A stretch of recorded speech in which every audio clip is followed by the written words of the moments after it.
নমস্কাৰ মই কষ্টুৰিমা উচ্ছেদিতৰ কাষত থিয় দি ভুল কৰিলে নেকি অখিল গগৈ উচ্ছেদিতক লৈ ৰাজনীতি কৰিছে নেকি অখিল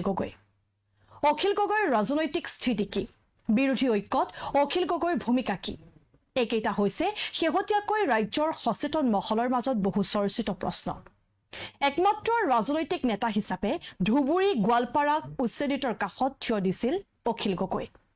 আজি লখিমপুৰৰ উচ্ছেদিতৰ কাষলৈ গৈছে ৰাইজৰ দলৰ বিধায়ক গৰাকী গুণগুণ চেতিয়াৰ পথাৰত ভুই ৰুইছে অখিল গগৈ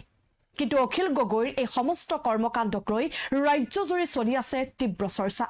অখিল গগৈৰ ৰাজনৈতিক স্থিতি আৰু বৰ্তমানৰ চৰ্চাক লৈ সামাজিক মাধ্যমত কেইবাগৰাকীও বিশিষ্ট ব্যক্তিয়ে আগবঢ়াইছে নিজৰ মতামত বিশিষ্ট অভিনেতা নিৰ্দেশক তাপস তৰুণ শইকীয়াই অখিল গগৈক লৈ লিখিছে এনেদৰে অখিল গগৈৰ চৰিত্ৰৰ ওপৰত প্ৰশ্ন কৰা বন্ধ কৰক অখিল গগৈ দেৱৰ ৰাজনৈতিক আদৰ্শক লৈ মোৰ ক'ব লগা নাই মই তেওঁৰ অনুগামী বা সমৰ্থকো নহয় চৰকাৰী ন্যায়সংগত উচ্ছেদৰ বিৰোধিতা নকৰোঁ কিন্তু সেই সম্পৰ্কে মোৰ ধাৰণা মই আগৰ এটা পোষ্টত উল্লেখ কৰিছোঁ কিন্তু উচ্ছেদিতৰ চকুপানী দেখি হাঁহি দেখুৱাবোৰৰ বাবে মোৰ ওচৰত মূল্য নাই উচ্ছেদিতৰ সন্মুখত অসমৰ এজন মানুহ অকলে থিয় হ'বলৈ সাহস কৰিলে সেইজন অখিল গগৈ বাকিবোৰে কি ক্ষতি হ'ব কি লাভ হ'ব ভাবি থাকোঁতে বহুদিন পাৰ হ'ল বহুতে তাত মুছলমানৰ চকুপানী দেখিলে বহুতে আকৌ বাংলাদেশী বুলিয়েই কৈ আহিছে অথচ চৰকাৰে সেই সকলক বিতৰণ কৰিব নোৱাৰে সংস্থাপন দিব লাগিব অখিল গগৈৰ ৰাজনৈতিক স্থিতি বহু সময়ত অস্পষ্ট হ'লেও এই বিশেষ সময়ছোৱাৰ মানৱীয় স্থিতি ইতিহাস হ'ল যদি অদূৰ ভৱিষ্যতে ৰাজনৈতিক বিশ্ববাস্প সৃষ্টি কৰা ধৰ্মীয় সংঘাতত অসম ৰক্তাক্ত হ'ব লগা হয় অখিল গগৈৰ দৰে নেতাৰ সততা আৰু সাহসে কামত আহিব এইটো কথা মনত ৰখা ভাল এনে আশংকা কিন্তু লাহে লাহে ঘনীভূত হৈছে প্ৰায় ৩টা দশক ধৰি এককভাৱে মুখ্য বিৰোধীৰ ভূমিকাত অৱতীৰ্ণ হৈ থকা অখিল গগৈ কি সেয়া বুজোতে অসমীয়াই ভুল কৰিলে নহ'ব এনে নেতা ভাৰতৰ বৰ কম সংখ্যক ওলাব ক্ষমতাৰে শক্তি দেখুওৱা নেতা ভাৰতত বহুত আছে কিন্তু নিচেই সীমিত ক্ষমতাৰে বা ক্ষমতাবিহীন অৱস্থাটো সকলো নিপীড়িতৰ কাষত থিয় দিয়া মানুহজন অখিল গগৈ আজি নিপীড়িতজন মুছলমান হোৱাৰ বাবে বহুতৰ গা পুৰিছে বেদখলৰ অপৰাধ হয়তো কিবা পৰিস্থিতিত তেওঁলোকে কৰিছে তাক চৰকাৰ বা ন্যায়ালয়ে বিচাৰ কৰিব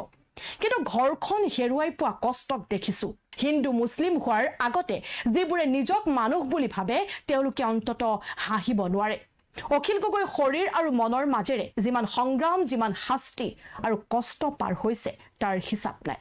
যিসকলে আজি বৰ তুচ্ছ কথাৰে নিপীড়িত মহিলা এগৰাকীৰ লগত ছবি দেখুৱাই অখিল গগৈক অপমান কৰিছে বা তাতকৈ ওপৰলৈ গৈ কিবা গোচৰ তৰিছে তেওঁলোকে অখিল গগৈৰ দশক জোৰা সংগ্ৰাম অপমান কৰিছে জনতাৰ বাবে কিবা কৰিবলৈ গৈ যদি এবাৰ জেললৈ যাব লাগে তাৰ পিছত পুনৰবাৰ নিজক জনতাৰ সেৱাত নিয়োগ কৰাটো কিমান কষ্টকৰ সেয়া কেৱল ভুক্তভোগীয়েহে জানিব কিমানবাৰ অখিল গগৈৰ ওপৰত তেনে নিৰ্যাতন হ'লেও এজন আচৰিত সাহসী নেতা নিপীড়িতৰ কণ্ঠ বাৰে বাৰে আকৌ থিয় হয় দুৰ্গতজনৰ বাবে বিজেপিৰ সমৰ্থকসকলে পাহৰি গৈছে কংগ্ৰেছৰ শাসনৰ দুৰ্নীতিৰ বিৰুদ্ধে অখিলেহে প্ৰথম সিংহৰ দৰে যুঁজিছিল তাৰ পিছত কি হ'ল সকলোৱে জানো বিজেপিৰ পথ প্ৰশস্ত হ'ল এয়া সময় বিচাৰ কৰিব কংগ্ৰেছৰ সলনি অহা বিজেপিত কিমান সুফল আহিল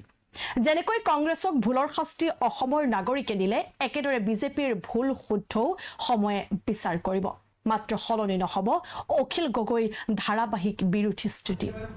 কৈছোৱে যে অখিল গগৈৰ ৰাজনৈতিক স্থিতি বহু সময়ত মোৰ বাবেও অস্পষ্ট কিন্তু কোনোদিন তেওঁৰ সংগ্ৰামী সত্তাক লৈ সন্দেহ নাই বৰঞ্চ আছে বহুত শ্ৰদ্ধা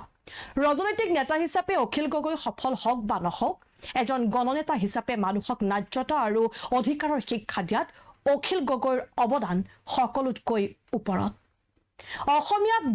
দশক জোৰা সংগ্ৰামেৰে ৰাজনৈতিক বোধ দিছে অখিলে প্ৰত্যক্ষ বা পৰোক্ষভাৱে এজন মানুহ সকলো ভূমিকাত সফল নহ'ব পাৰে সেই বুলি তেওঁৰ গুৰুত্ব কমি নাযায় অখিল গগৈৰ ত্যাগ আৰু সংগ্ৰামী সত্তাক অপমান নকৰিব ৰাজনৈতিকভাৱে তেওঁৰ সমৰ্থন কৰক বা নকৰক তেওঁ যে অসমৰ আদৰ্শ সংগ্ৰামী অনুষ্ঠান তাক নুই কৰাটো এটা বিৰাট ডাঙৰ ভুল হ'ব অখিল গগৈৰ কণ্ঠৰোধ অসমীয়া মানুহৰ বাবে অপূৰণীয় দুৰ্ভাগ্য অখিল গগৈয়ে উচ্ছেদিতৰ কাষত থিয় হোৱাক লৈ সৃষ্টি হৈছে ব্যাপক প্ৰতিক্ৰিয়াৰ মিয়াৰ নেতা সজাব বিচৰা হৈছে অখিল গগৈক ইয়াকে লৈ অখিল গগৈৰ পত্নী তথা বিবৰুৱা মহাবিদ্যালয়ৰ অধ্যাপিকা গীতশ্ৰী তামুলীয়ে লিখিছে উচ্ছেদিতৰ বিষয়ে দুখাৰিমান লিখিবলৈ মন গ'ল 2002 চনত গোলাঘাটৰ টেঙানীত হোৱা উচ্ছেদ আৰু তাৰ লগত জড়িত কিছুমান কথা মনলৈ আহিছে সেই উচ্ছেদৰ সময়ত প্ৰধান নেৰেটিভটো আছিল এই বুলি নম্বৰ সংৰক্ষিত বনাঞ্চল অবৈধভাৱে দখল কৰি টেঙানীৰ জন্ম দিয়া হৈছিল বনবাসীৰ ভূমি অধিকাৰ বিষয়ক কথাবোৰ তেতিয়াই সমগ্ৰ অসমতে ব্যাপকভাৱে চৰ্চিত হ'বলৈ ধৰিলে টেঙানীৰ মানুহবোৰ আছিল অত্যন্ত দৰিদ্ৰ দুই এটা পৰিয়ালক বাদ দি মাটি দখল কৰি থোৱা সকলৰ মাজত অৱশ্যে পাৰ্শ্বৱৰ্তী অঞ্চলৰ দুই এক সম্পদশালী ব্যক্তিও আছিল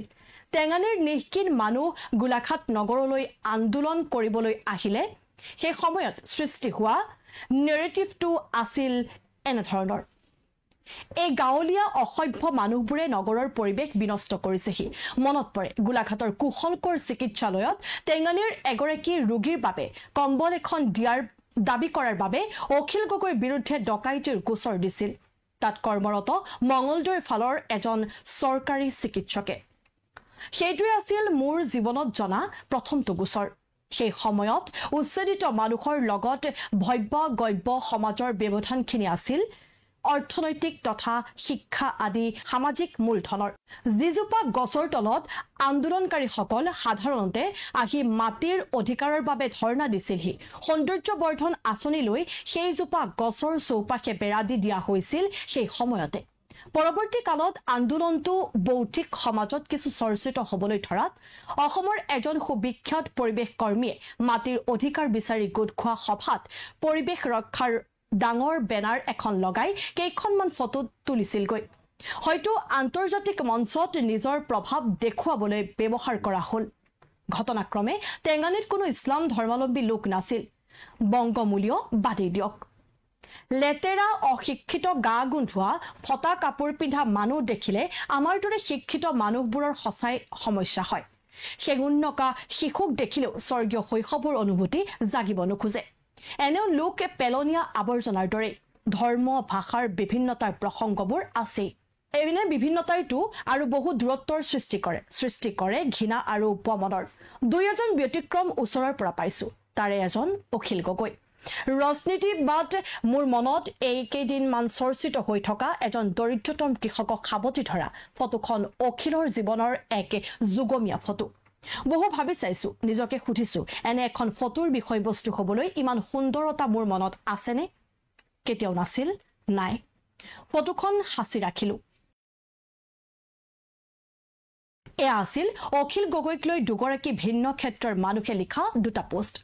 অখিল গগৈৰ স্থিতি বা ৰাজনৈতিক কৰ্মকাণ্ডক লৈ প্ৰশ্ন নিশ্চিতভাৱে থাকিব কিন্তু তাৰ মাজতো ক'ব লাগিব সেই সাম্প্ৰতিক সময়ত আটাইতকৈ চৰ্চিত নামটোৱে হৈছে অখিল গগৈ